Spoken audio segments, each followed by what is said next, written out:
Erokamano.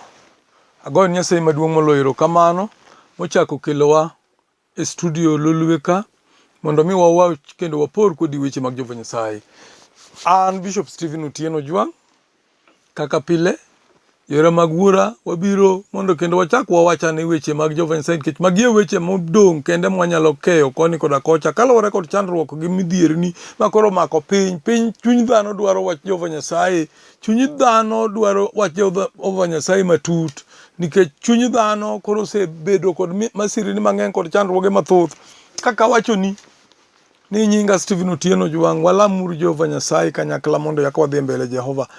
Agoyo ni erokamano chieng' maler ber manyaka chieng' ka wachopo mbele ni kawuono ni ruodha. Agoyo ni erokamano kuom semiya thuolo mar chopo ka jogendni mathoth, jadolo ma jomoko kendo man kod konyruok malach ya Nyasaye manogombo neno odiechieng' machalo ma to ka gineno ya ruodha moko osenindo kendo osetere ute mag jomotho, moko bende odonje chandruoge momako tere ute jomotwe. Hanno to ma an thuolo ya Jehova, onge gima asetimoni maber ya jadolo momiyo imiya thuolo ma kawuono.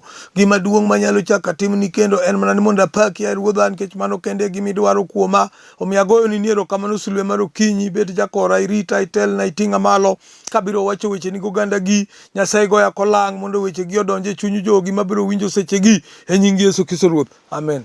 Goyo erokamano ni Nyasaye maduong' moloyo nikech otimo maber. Oyawonwa nono, miyowa thuolo mar donjo winjo weche Jehova Nyasaye.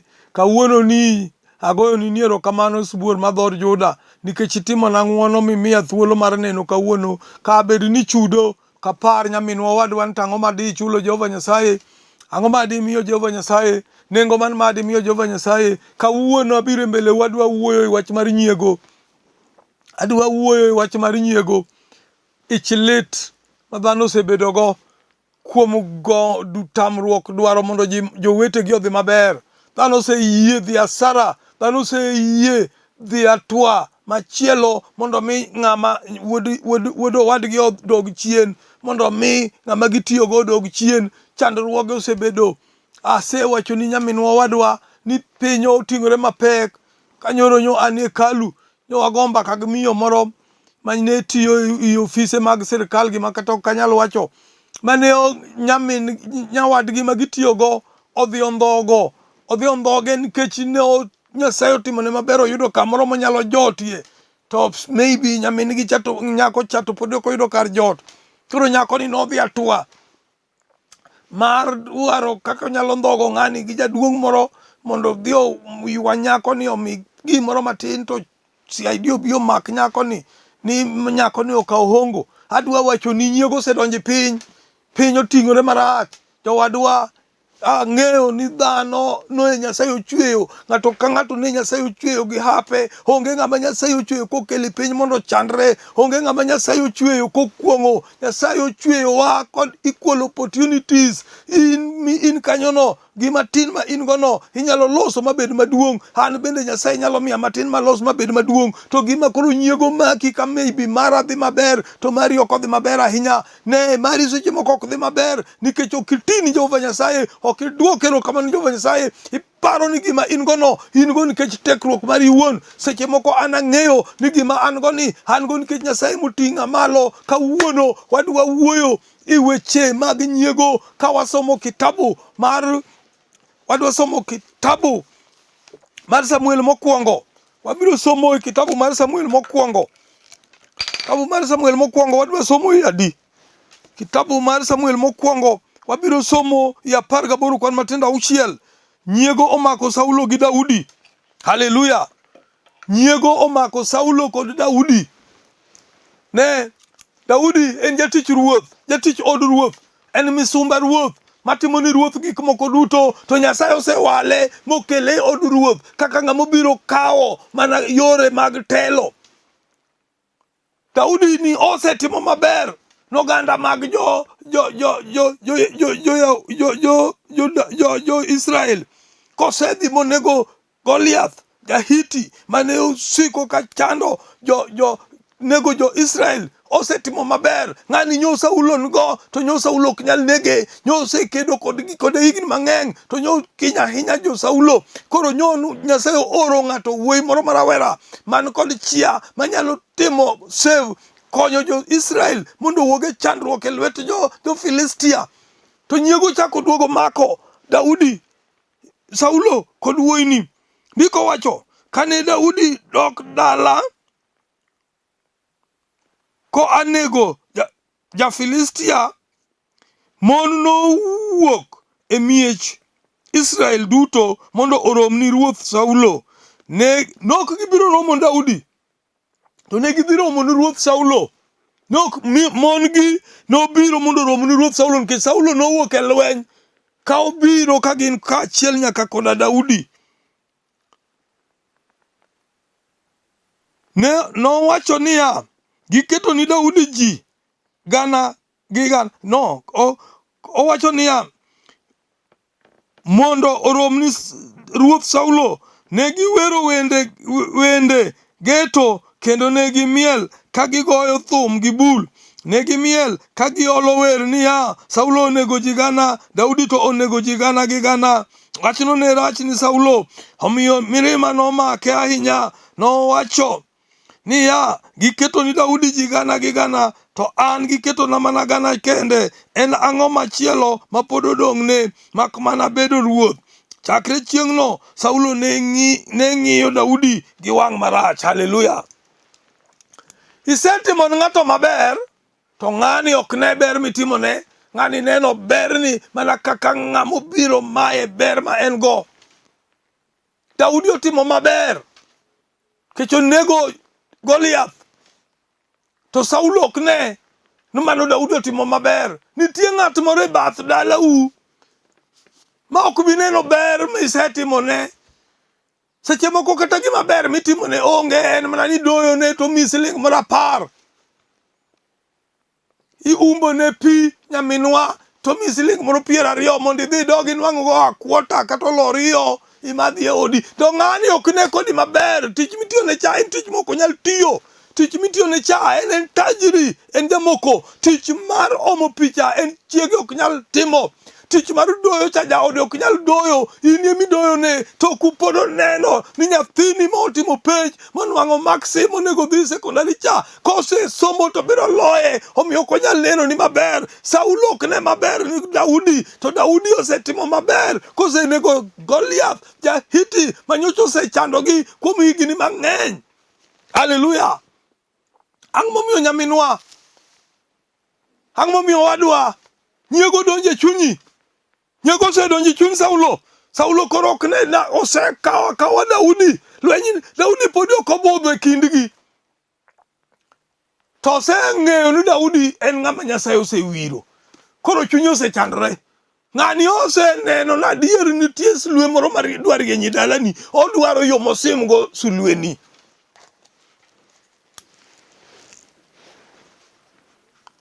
Mane gima koro chande. Gima koro chande en mana yo monyalo simogo sulweno. Haleluya. Wadwa yudo somo. Daudi oyudo Saulo to oweyo mak onego. Haleluya.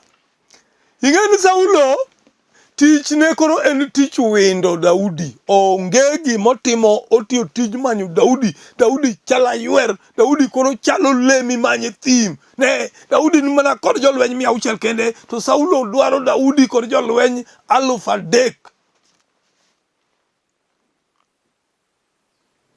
Already,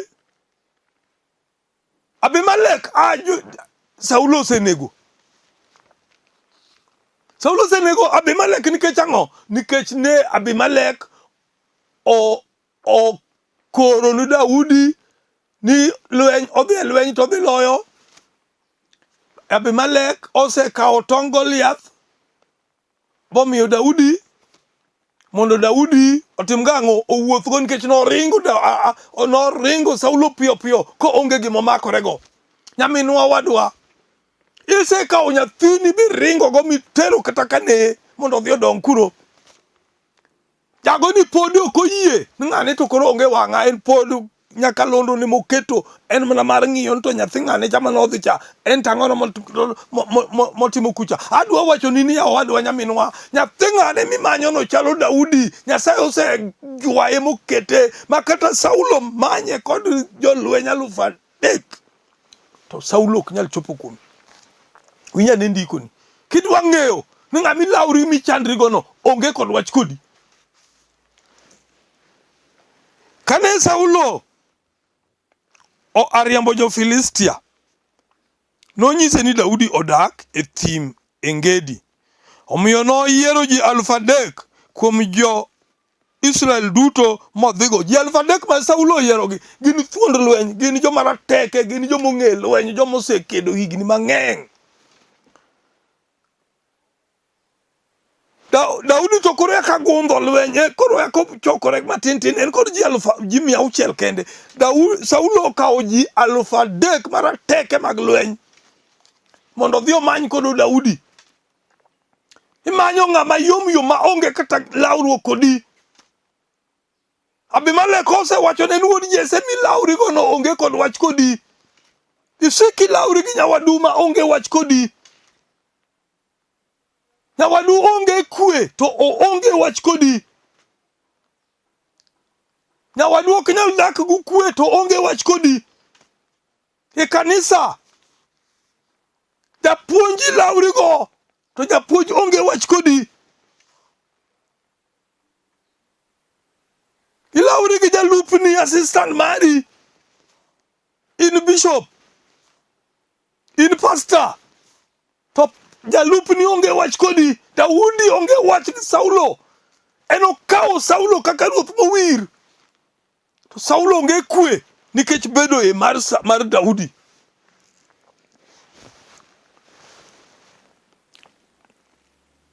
Omiyo noyiero ji 3,000 kuom jo Israel duto modhigo e thim mondo odwar Daudi gi joge yo wuok chieng' mar lwendni mag diek.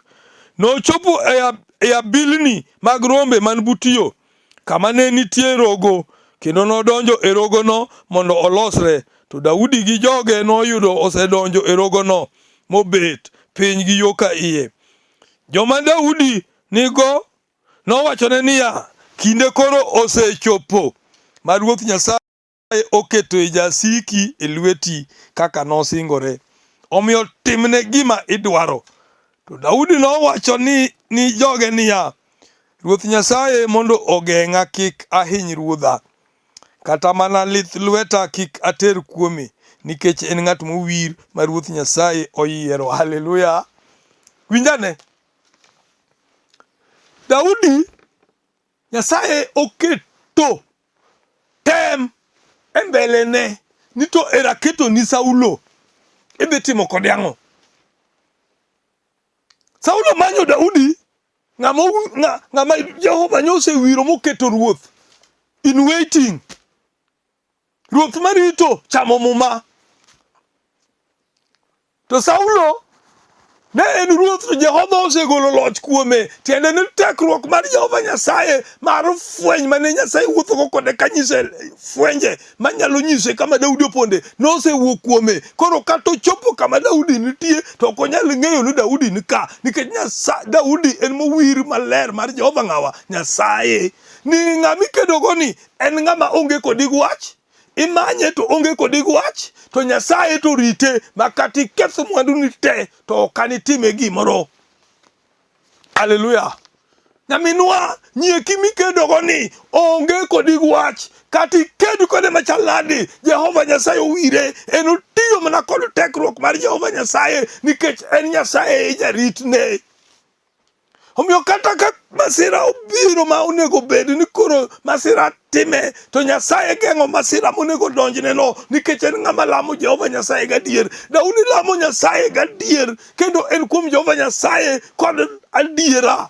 Onge gi mibadhi. Ta bed ni Daudi nigi mibadhi, Saulo osekelne loch chadhi dong', okawo Saulo sechego to bano, to diyo, to chwoyo gi tong', to tiekorego, to wuok odhi okawo telo. To Daudi onge kod haja kod telo ni, orito odiechienge, nikech iwacho no thuolo mar Nyasaye seche mag Jehova Nyasaye ye seche mabeyo. Daudi otiyo kod wachni, owacho ni osewira tarito thuolona mondo Nyasaye ye moketa loch. Kik arikni dhi kawo loch, dhano rikni dhi kawo loch, dhano rikni dhi kawo gik moko ka sa ma Nyasaye oseloso podi ok ochopo. Daudi owacho abiro rito ok abi nege sani, nikech an awuon ok anyal keto lwetega kuom ng'ama owir mar Jehova Nyasaye. Haleluya. Kada en inie ma uromo kod Daudi wang'. En inie muromo kod Saulo wang'. Ditim ang'o? Yudo jasiki mise oro jo wakoche mondo dhi oneg. Koro aka jasiki no biro duong'o dhodi bochopo. Ditim ang'o? Daudi oneno ni Saulo en ng'ama no wir kod Jehova Nyasaye. Okwero jotichne ni kik aket kata lith lweta kuom ng'atno mowir mar Jehova Nyasaye.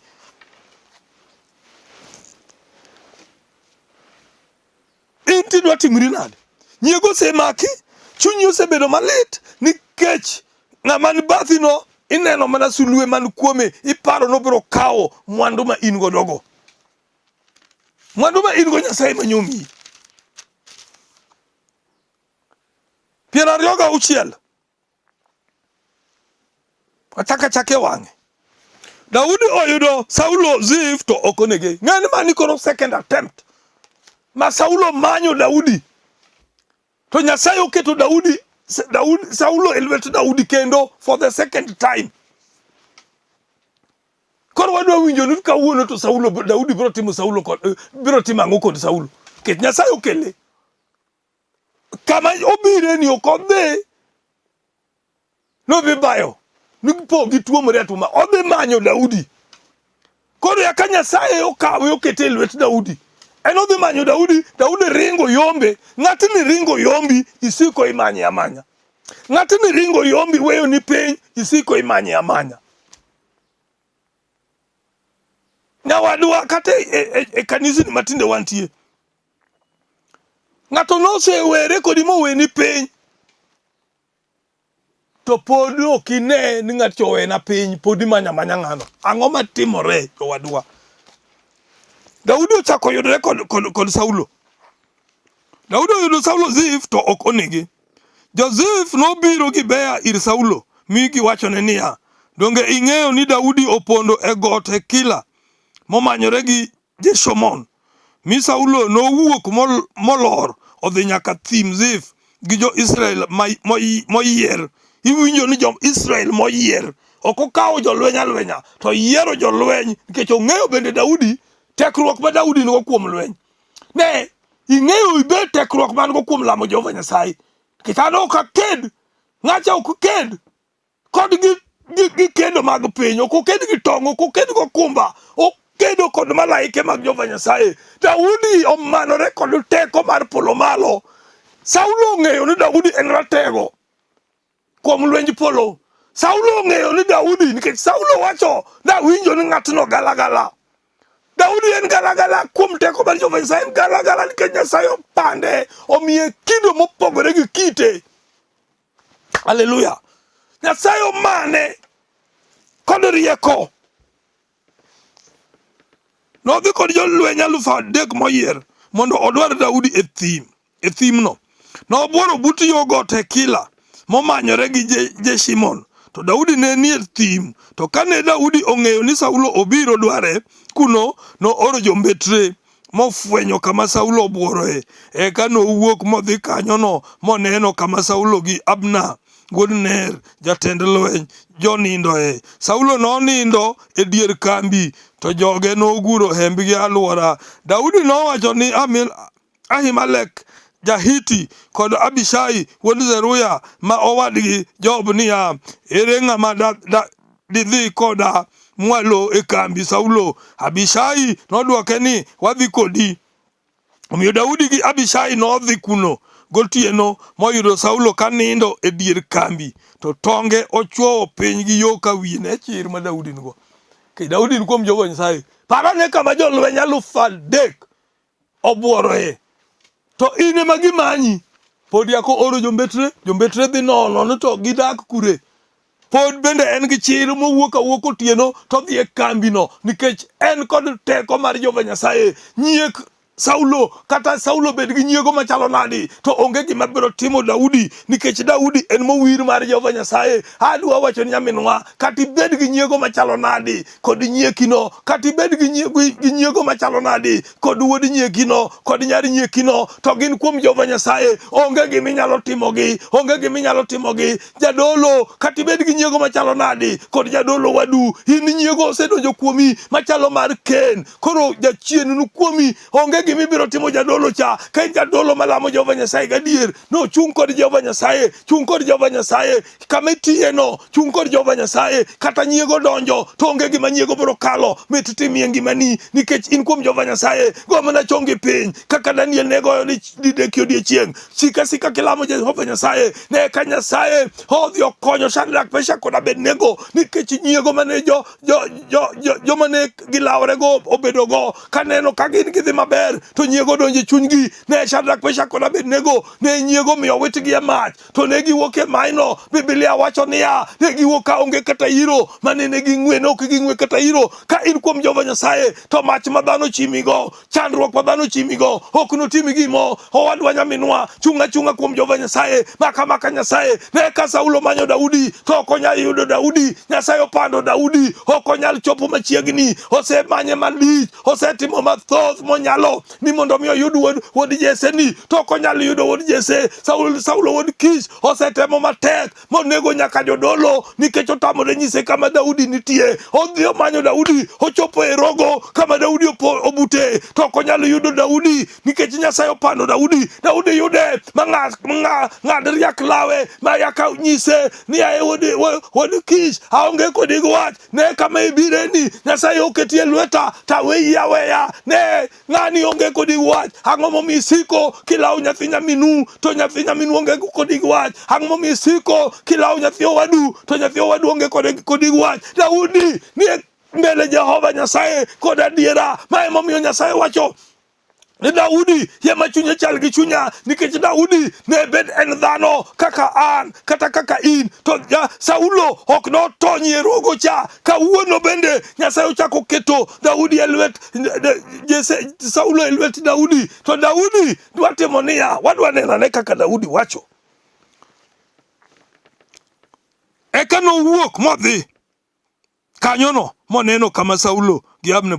Daudi nowacho ni Ahimelek Jahiti kod Abishai wuod Zeruya mowadgi Job niya, ere ng'ama didhi koda mwalo e kambi Saulo? Abishai nodwoke ni, wadhi kodi. Omiyo Daudi gi Abishai nodhi kuno gotieno moyudo Saulo kanindo e dier kambi, to tonge ochuowo piny gi yo ka wiye. Abner gi jolweny bende ne nindo bute alwora. Abishai nowacho ni Daudi niya, Nyasaye oseketo jasiki e lweti tinende ni, yiena mondo achuowe dichiel gi tonge, ariwe gi lowo, mak anwoyo lweta. To Daudi nodwoke niya, kik inege, nimar onge ng'ama nyalo tero lwete kuom ruoth mowir ma Ruoth Nyasaye oyiero, mak doyud bura.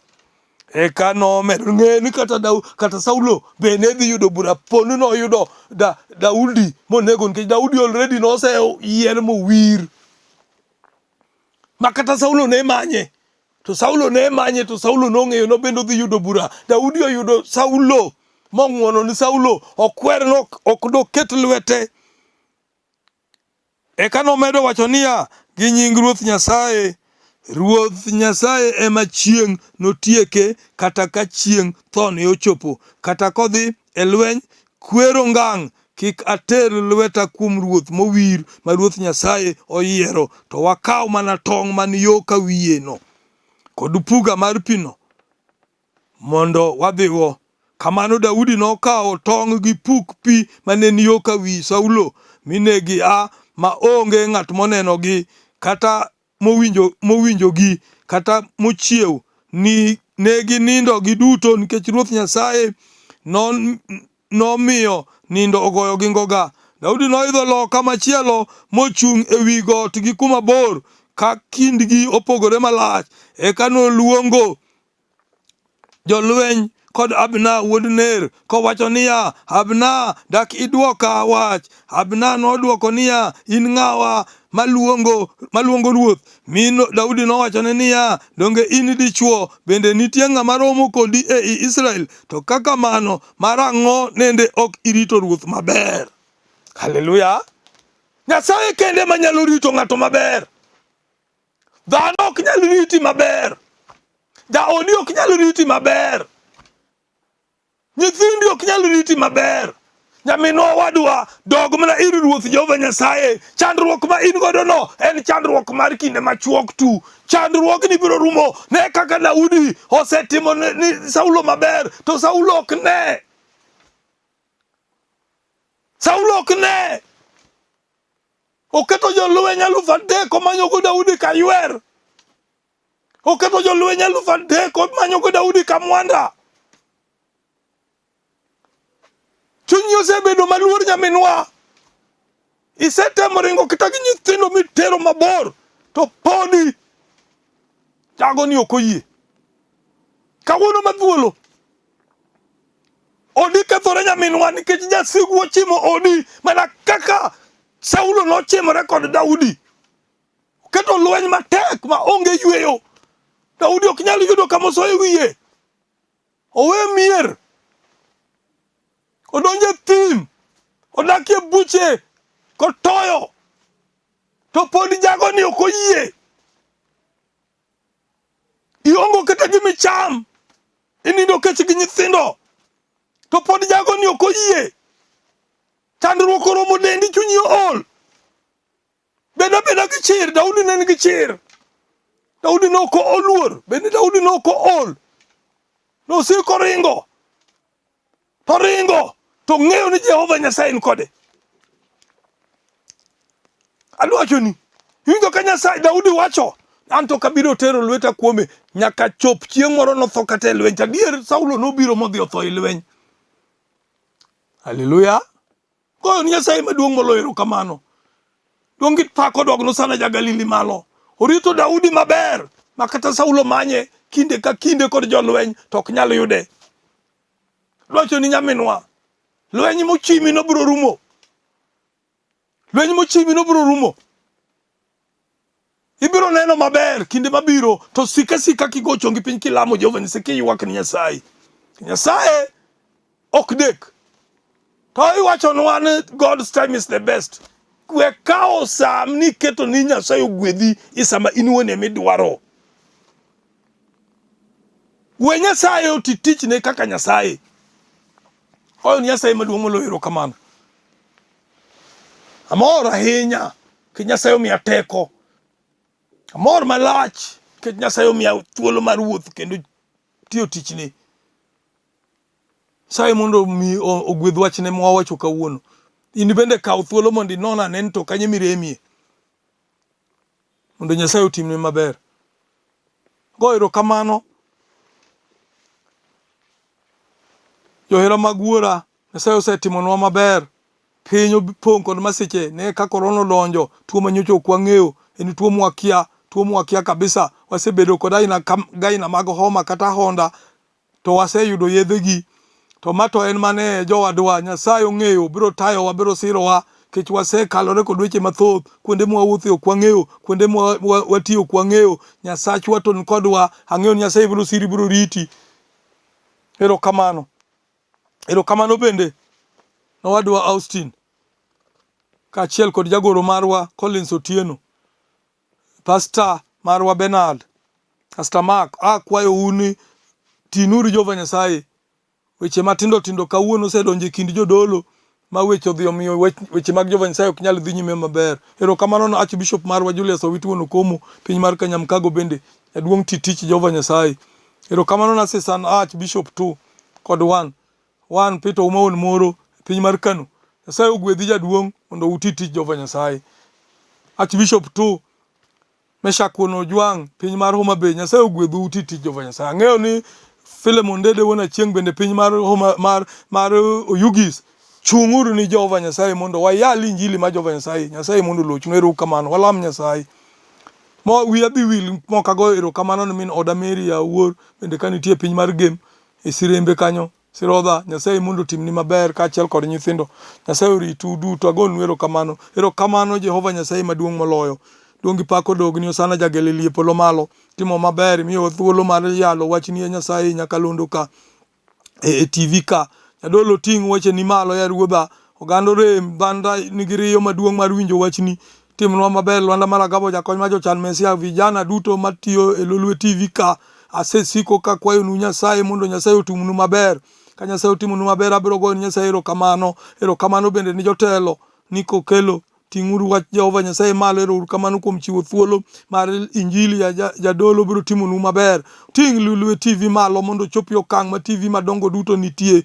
Ng'eyo ya Nyasachwa, ng'eyo undamo mabor ichako go, wuoth mabor ichako go undamo mokwongo. Ang'eyo nu biro goyo okang', gouro okang' ya Nyasaye katelonu katiyonu. An bende agoyo erokamano n'oganda duto mawinjo wach mar Jehova Nyasaye kokalo e Lolwe TV. Jogo ma dendgi lit kawuono ni Nyasaye ma jachang, changi ya nyimine, changi owete, jogo mokoso konyruoge. Nyasaye ting' jogi oganda gi malo. Jogo mamanyo tich tok yud, migi tije ruodha. Nyaminwa mabe nyocha ne jachien ondhogo e tich. Kristo duoke e tich kawuono ni, kiduoke ya jadolo ya Jehova. Onwang' achiel mar 10 monyalo chiwe odi. Nyasacho yudo gimonyalo chamo gi nyithindwa biro goni erokamano. Wechni mondo oyud duong' gi pak, osana jagalili. Nyingi duong' ya ruodha, ok wanyal wuoyo. Onge kipimo minyalo pimgo wachni. Emomiyo awacho kawuono, Nyasaye ting'wa malo, ting' oganda gi malo, ting' e piny Kenya malo. Ne kama wachiko Jehova, ka nyithindo ithuo, nyithindo gore, kod kite negore ya wuod Nyasaye nikech wach siasa. Jadolo mang'won, Kristo ichulo gi ang'o? Nyok ichulo siling 200 kende, mok ichulo 500 kende. Ya jadolo, haidi miye ogendniwa, vijandewa mapod tindo rieko mar ng'eyo mar kod kinda mar dwaro gima nyalo konyogi mopogore kod luwo josiasa. Kitimo kamano Ruoth, wabiro goni ni erokamano. Chung'ie gi nyithiwa, chung'ie gi yawuotwa, chung'ie kod nyiwa, chung'ie kod minewa, chung'ie go wetewa. Weche matek ma jachien kelo e ngima Ruoth igol oko. Kitimo maber ma wayudo kony, wi kochakore Ruodha, wan odiechieng' mar 2 mar wigni. Chung' kodwa ye Jehova, weche matek obedio igolie mbelewa. Tichung' gi jogi kanisni ni duto mag Msanda Holy Ghost, kaachiel kod kanisni duto milamie Kenya ka. Iting'wa malo ibed jakorwa e nying Yesu Kristo Ruoth. Amen. Ng'wono mar Ruoth Yesu Kristo, hera mar Nyasaye Wuoro, larruok mar Roho Maler sikodwa nyaka chieng'. Amena. Saye nyingi oyud duong' kod pak. Erokamano.